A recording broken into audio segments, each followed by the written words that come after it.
পুরান ঢাকার মানুষ কি সাক্ষী না তারা জনগণকে কিভাবে লাঞ্ছিত করেছে? এই পুরান ঢাকার মাটিতে তারা পাথর মেরে মানুষকে হত্যা করে নাই চাঁদাবাজির জন্য। আগামীর বাংলাদেশে জনগণ যে জেগে উঠেছে আর চাঁদাবাজদের পছন্দ করে না, কাঠ খেলে যে ব্যবসা তারা চালু করতে চায়, সেই ব্যবসার রাজনীতি বাংলাদেশে আর চলবে না। এই ব্যবসা 2022 সালে আওয়ামী লীগ খেলছে। 1 কোটি কার্ড দিয়ে 32 লক্ষ কার্ড ছিল অকেজো। 68 লক্ষ কার্ড দিয়েছে তাদের নিজস্ব চ্যানেলে। উপজেলা পর্যন্ত আওয়ামী লীগের নেতা কর্মীরা এই কার্ড দিয়ে বাণিজ্য করে কোটি কোটি টাকা তারা হাতিয়ে নিয়েছে। ব্যবসা বাণিজ্য করে ফুলে ফেপে অনেক বড় হয়ে গিয়েছিল তারা। এটা নিকট অতীতের ইতিহাস, জনগণ এগুলো মনে রাখছে। আবার সেই প্রতারণা করা শুরু করছে। আবার দেখলাম ধরা খেয়েছে, কার্ড দিয়ে 100 টাকা করে নিচ্ছে। এখনই যদি 100 টাকা নেয়, পরবর্তীতে এই কার্ড নিয়ে কি পরিমাণে চাঁদাবাজি করবে এই 1.5 বছরের জনগণ তা বোঝে নাই। বাংলাদেশের স্বাধীনতা উত্তর 54 বছরের ইতিহাসে দীর্ঘ জুলুম, নির্যাতন, নিষ্পেষণ, আয়নাঘর, টাকা পাচার, ঋণ খেলাপি, মানুষের উপরে এহেন কোনো খারাপ কাজ নাই যা স্বাধীনতা উত্তর সার্বভৌম এই বাংলাদেশের জনগণের উপরে চালানো হয় নাই। এই জনগণ বারবার রাস্তায় নেমে এসে জীবন দিয়েছে স্বাধিকার আন্দোলনের জন্য। তারা জীবন দিয়েছে সাম্য, মানবিক মর্যাদা আর সামাজিক সুবিচার প্রতিষ্ঠার জন্য।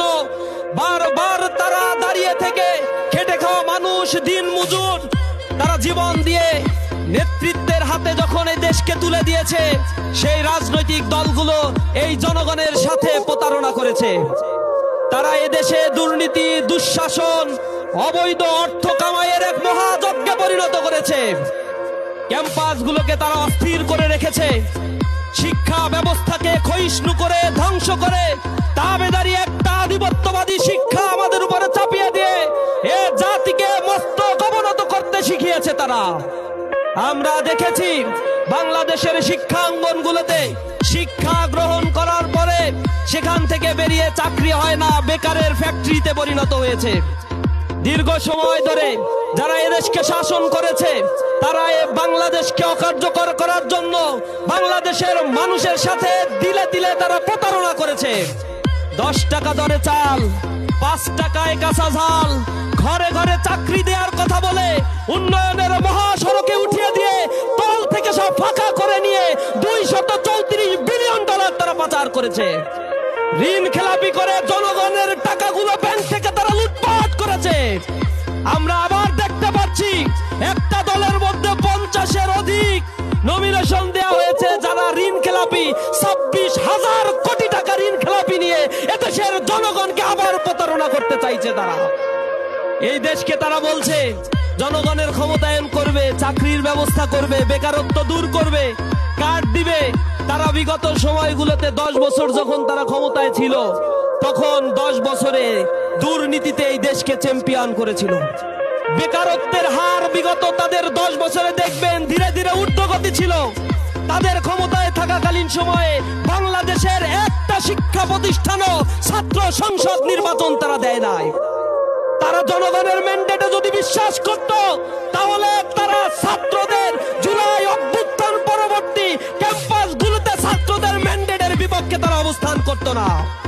আপনারা দেখেছেন প্রতিটা ছাত্র সংসদ নির্বাচনের ক্ষেত্রে তারা যা ইচ্ছা তাই কার্যক্রম পরিচালনা করেছে। তাদের মবের কারণে প্রতিটি ছাত্র সংসদ নির্বাচন বারবার রিশিডিউল করতে হয়েছে। তাদের অযৌক্তিক দাবির পরিপ্রেক্ষিতে জাহাঙ্গীরনগর বিশ্ববিদ্যালয়ে হাতে ঘুরে সেখানে রেজাল্ট দিতে গিয়ে 3 দিন পর্যন্ত রেজাল্ট দিতে তারা গরিবসি করেছে। সর্বশেষ হারার ভয়ে খেলতে না নেমে তারা যে কাজটা করেছে, জাতীয় নির্বাচন কমিশনের সামনে গিয়ে তারা 2 দিন অবরোধ করে রাখছে। তারা নির্বাচনের প্রচারণা করে না, তারা নির্বাচন কমিশন অবরোধ করছে। অবরোধে যখন কাজ হচ্ছে না, তখন তারা ছাত্রদের, তাদের দলের কিছু নেতাকর্মীকে নিয়ে এসে হাইকোর্টে রিট করেছে। সর্বশেষ কোর্টকে ব্যবহার করে শাহজালাল বিজ্ঞান প্রযুক্তি বিশ্ববিদ্যালয়ের নির্বাচন তারা স্থগিত করেছে।